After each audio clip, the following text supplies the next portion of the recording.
네, 오늘 말씀의 제목은 다소 도전적인 진짜 교회라는 제목의 말씀입니다. 네, 이 말씀을 오해하셔서 그럼 우리 소금 제작소 교회만 진짜 교회고 다른 교회는 교회가 아니냐 그런 말은 전혀 아닙니다. 다만 진짜 교회가 추구해야 될 게 무엇인가에 대해서 함께 나누고 싶어서 오늘 말씀을 준비했어요. 네. 특별히 예배드리면서 오늘 이렇게 자녀들이 그 옆에서 엄마나 또는 함께하는 성도님들이 입을 크게 열어서 찬양하고 기도하는 모습을 힐끔힐끔 보거든요. 그래서 배우는 거예요. 네, 그래서 저는 그게 너무 고맙고 어디 교회 학교로 보내서 거기서 선생님들이 또 사역자들이 가르치는 것도 너무 좋지만 옆에서 우리 가족들이 내가 하나님 예배하는 모습을 자녀들에게 가족들에게 전수하는 게 진짜 중요하다고 생각합니다. 이렇게 배우는 거니까 여러분 믿음을 가지시고 그렇게 우리 같이 세워져 갔으면 좋겠어요.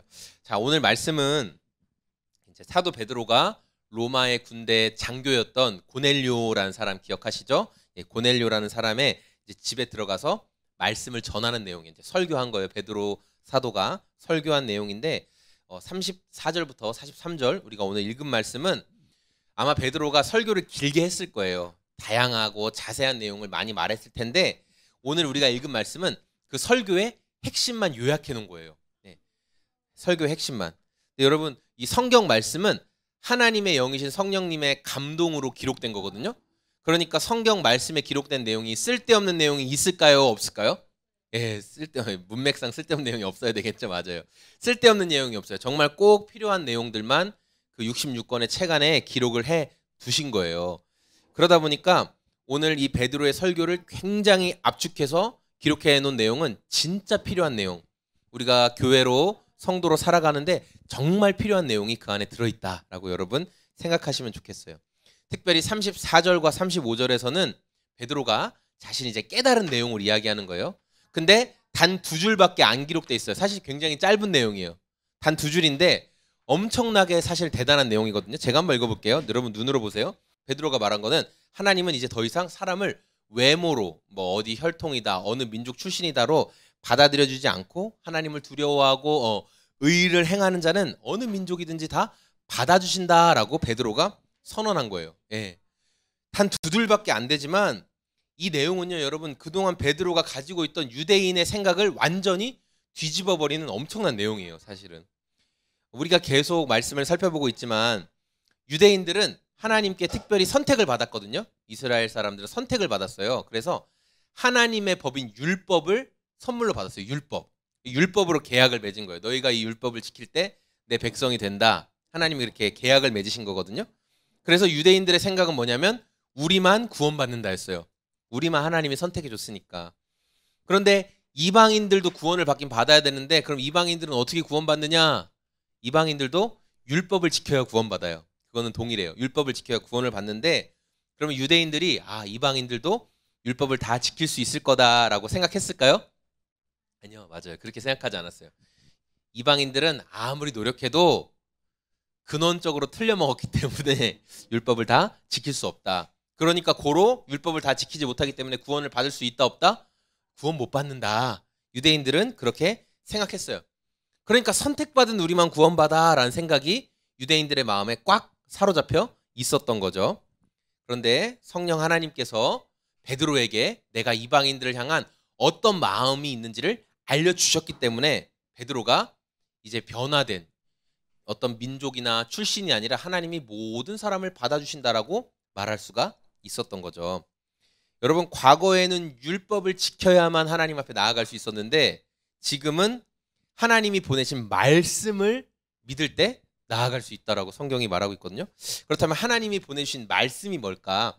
36절 말씀인데요. 36절 한번 읽어볼까요? 시작. 만유의 주 되신 예수 그리스도로 말미암아 화평의 복음을 전하사 이스라엘 자손들에게 보내주신 말씀이다. 이렇게 기록되어 있죠. 자, 이것을 세 번역으로 읽으면은 어떻게 되냐면 여기 눈으로 보세요. 앞에 하나님께서는 이스라엘 자손에게 말씀을 보내셨는데 곧 예수 그리스도를 통하여 평화를 전하셨습니다. 예수 그리스도는 만민의 주님이십니다라는 거예요. 그러니까 성경은 예수님을 소개할 때 뭐라고 했냐면은 말씀이 육신으로 온 분이다. 말씀이 육신으로 온 분이다.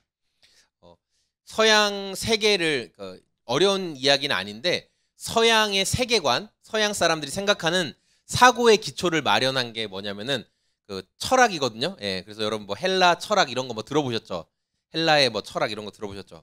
자, 거기에서 그 서양 철학에서 온 우주를 조화롭게 통치하는 힘이 있어요. 온 우주를 조화롭게 통치하는 힘. 그거를 뭐라고 하냐면 로고스라고 그래요. 그렇죠? 로고스라는 말 들어보셨어요? 온 우주를 조화롭게 통치하는 힘이 있는데 그 힘이 바로 로고스다라고 말하고 있는데 성경은 예수님이 바로 로고스다 이렇게 말하고 있어요. 로고스. 온 우주를 통치하는 힘과 질서가 예수님에게 있다라는 의미예요. 그래서 예수님이 왜 말씀, 왜 로고스냐? 그게 이제 37절부터 기록되어 있죠. 37절부터 보면 예수님이 하신 일들을 나오고 있는데 뭐예요? 수많은 신적인 능력과 기적을 보여주셨어요. 예수님이 가는 곳마다 병이 치료되고 귀신들이 쫓겨나고 죽음이 힘을 잃어버리는 게 나타났죠.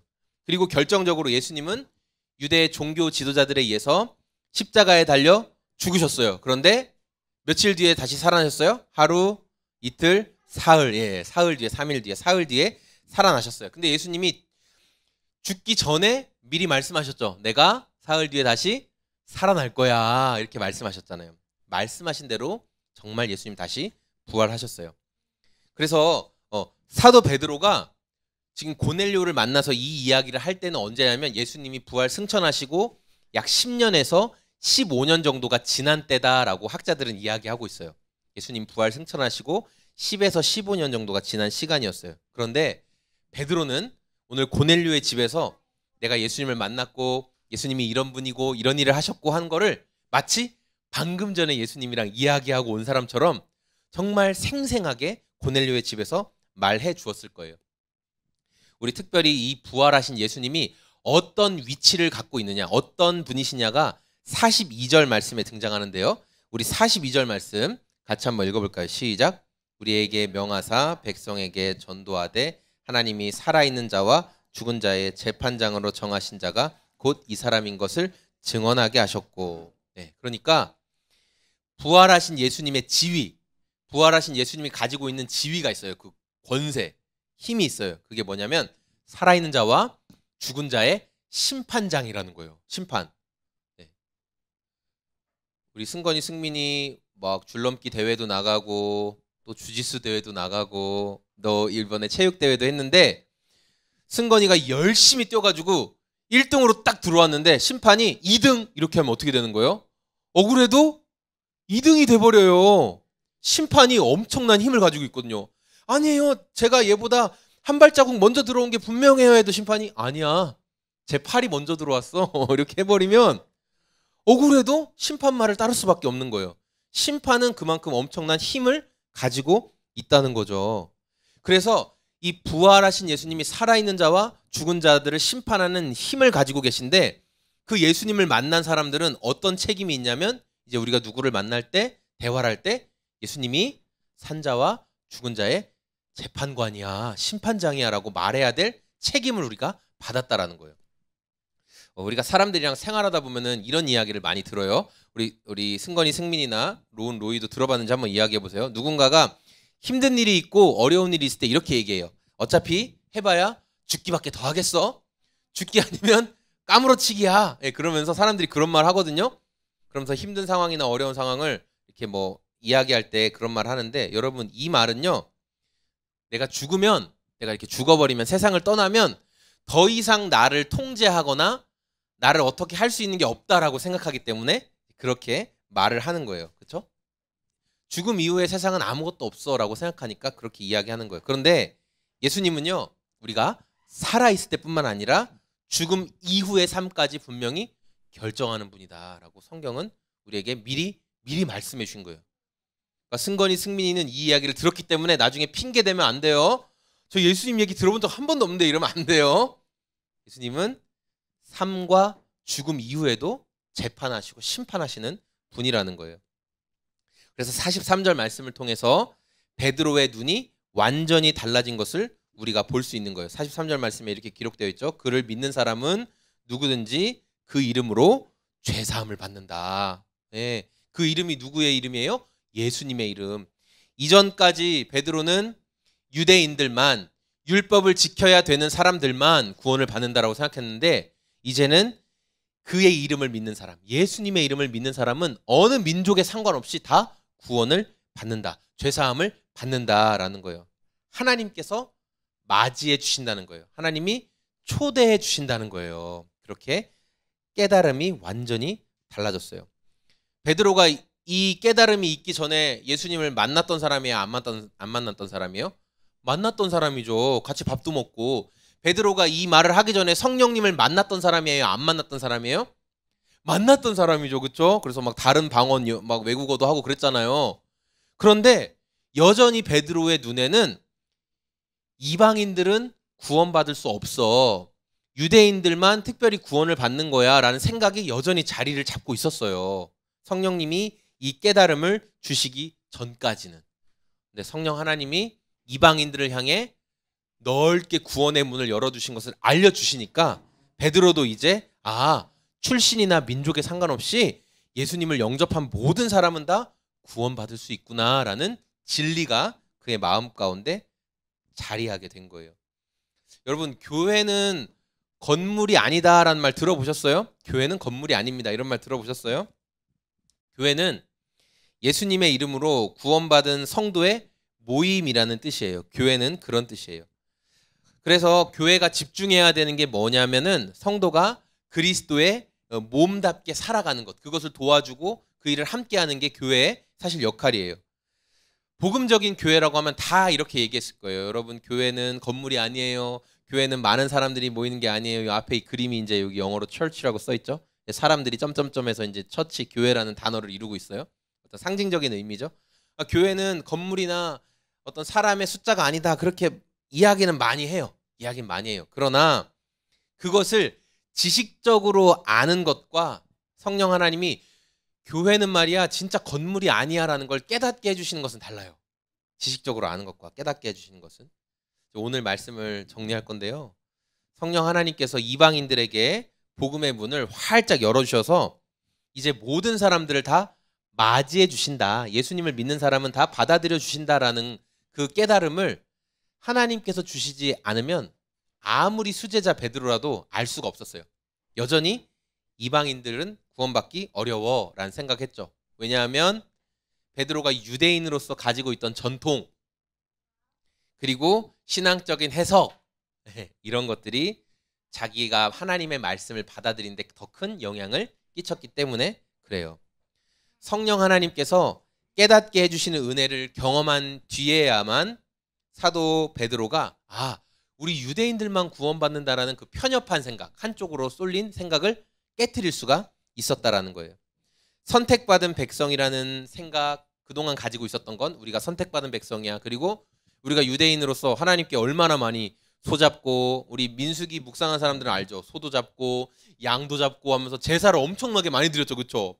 뭐 번제도 드리고 화목제도 드리고, 그러면서 그렇게 제사를 많이 드려서 제사를 잘 드리는 게 하나님이 너 제사 잘한다, 너 내가 그거 인정해 줄게, 그래서 구원받는다는 그런 공로, 내가 하나님 앞에 제사 잘한 공로로 구원받지라는 생각도 하나님은 깨뜨려 주셨어요. 그런 걸로 구원받는 게 아니야. 왜냐하면 이방인들은 하나님께 그렇게 제사 많이 안 드렸거든요. 하나님은 그것으로 구원하는 게 아니라는 거예요. 제가 처음 이제 예수님을 만나고 또 이렇게 신앙생활을 시작되고 하면서 제가 안에 결심한 게 있는데, 뭐냐면은 교회는 건물이 아니다라는 생각을 제가 하게 됐어요. 벌써 찬양해 주는 거예요? 건물이 얼마나 크냐, 얼마나 많은 사람이 모이냐, 그게 중요한 게 아니라 예수님을 주인으로, 예수님이 교회의 머리다, 머리. 예수님이 교회의 머리고 우리는 그의 몸이다. 그렇게 생각하는 사람들이 함께 모여있는 공동체가 교회라는 생각은 제가 지금까지 흔들린 적은 없어요. 너무나 그게 중요했고. 그리고 이번에 가정교회 세미나를 다녀오면서 더 확신을 갖게 됐어요. 맞아, 이렇게 예수님이 교회의 머리고 우리는 그의 몸이다라고 고백하는 사람들이 함께 모여서 신앙생활하는 게 너무 힘있고 아름답다는 것을 더 많이 느끼게 되었어요. 그래서 제가 때로 이렇게 1년, 2년, 3년, 4년 이렇게 지나면서 환경과 상황 때문에 조금 낙심할 때는 있었거든요. 그러니까 저의 부족함을 보면서 낙심할 때는 있었지만 그래도 함께하는 성도들을 보면서 또 회복되고 또 하나님께서 기회를 주시겠지, 또 일하실 것들이 있겠지라는 그런 기대하는 마음들이 계속 있었어요. 해봐라, 이제 이런 말씀을 제가 듣게 됐어요. 근데 제가 그 말을 들으면서 막 회복이 되고 와, 다른 길도 있겠구나라는 생각보다 마음이 너무 눌리는 거예요. 아, 내가 망했나 보다, 난 역시 안 되나 보다, 난 좀 실패했나 보다, 또 이런 생각이 제가 또 찾아왔어요. 한 5년쯤 되면 성도는 적어도 한 30-40명 정도, 아무리 못해도 40-50명 정도 돼야 되고, 또 건물도 이렇게 좀 어느 정도 위치에 있어서 사람들이 좀 쉽게 올 수 있어야 되고, 또 이런 생각들이 다시 저를 붙잡기 시작하는 거예요. 1년이 지나면 이 정도 돼야 되고, 2년이 지나면 이 정도 돼야 되고, 3년이 되면 이 정도 돼야 되고 하는 그런 것들이 또 저를 딱 사로잡기 시작했어요. 너는 지금 얼마나 됐냐? 너는 지금 얼마나 사람이 있냐? 이런 생각들이 저를 쥐고 흔들기 시작하는 거예요. 너무 낙심되고 또 패배감에 막 사로잡히는 그런 마음들이 있었어요. 제가 이 괴로운 마음을 어떻게 했냐면, 저희 이제 수요일 저녁에 같이 밥 먹고 음료수 마시면서 가정 목장 모임을 하거든요. 가정 목장 모임에 그냥 내가 가만히 두고 있으면 안 되겠다 싶어서 나눴어요. 그냥 어려운 게 아니라 감사한 거 한 가지씩 서로 다 나누고 기도 제목 한 가지씩 나누는 게 가정 목장 모임이에요. 그런데 제가 아내와 자녀들에게 기도를 요청했죠. 이렇게 만남을 통해서 내 마음이 너무 무겁고 힘이 드는데 이 마음이 회복될 수 있게 좀 기도 좀 해줘, 기도 좀 해주세요, 이렇게 이제 부탁을 했어요. 그리고 제가 이 말씀을 준비하면서, 오늘 이 베드로가 경험한 이 말씀을 준비하면서 성령 하나님께서 제 마음을 많이 회복시켜 주셨어요. 그게 뭐냐면은 우리 함께하는 성도들이 이렇게 그냥 교회 성장론으로 봤을 때는 보잘것없어 보이는 우리 교회지만, 우리 교회가 아니면 다른 데서 이렇게 마음을 터놓고 신앙생활을 잘 할 수 있을까라는 생각을 제가 하게 됐어요. 잘 평안하게 적응하고 서로 어울리면서 이렇게 예수님 더 잘 알아갈 수 있었을까라는 생각을 제가 하게 됐던 거예요. 또 우리 성도들이 예배 드릴 때 더 시원했으면 좋겠다라는 마음으로 제가 저거 사가지고 달았잖아요. 이렇게 사다리 올라가서 천장도 열심히 공사하고 전기도 이렇게 해가지고 하면서 되게 기뻤어요. 좋아하시겠지, 또 주일날 예배 드릴 때 행복하겠지, 그런 생각을 하면서 제가 좋았어요. 우리 주님은 건물의 크기나 사람의 숫자에 상관없이 교회로 살아가려는 사람들의 모임을 기뻐하세요. 그리고 그걸 교회라고 말씀하셨어요. 수천 명이 모여 있어도 거기에 교회로 살아가고자 하는 사람들이 없으면 교회가 아니에요. 그냥 모임이에요, 모임. 저는 오늘 이제 말씀을 준비하고 제 안에 다시 한번 마음에 붙든 게 뭐냐면, 계속 교회의 본질을 바라봐야 되겠다라는 생각을 하게 됐어요. 계속 교회의 본질을 바라봐야 되겠다. 거창하게 겉으로는 영혼 구원이라는 명목으로 전도를 이야기하고 전도를 많이 해야 된다고 말해요. 그런데 그거는 표면적인 거고, 내면에는 사실 목회자들의 마음에 항상 뭐가 있냐면, 이렇게 해서 숫자를 많이 늘려야지, 사람이 많이 많아져서 규모도 키우고 또 여러 가지 재정적인 것도 좀 넉넉해져야지라는 생각을 솔직히 하고 있거든요. 그런데 저는 그런 검은 속내를 빨리 주님 앞에 드러내고 말씀드리기 원해요.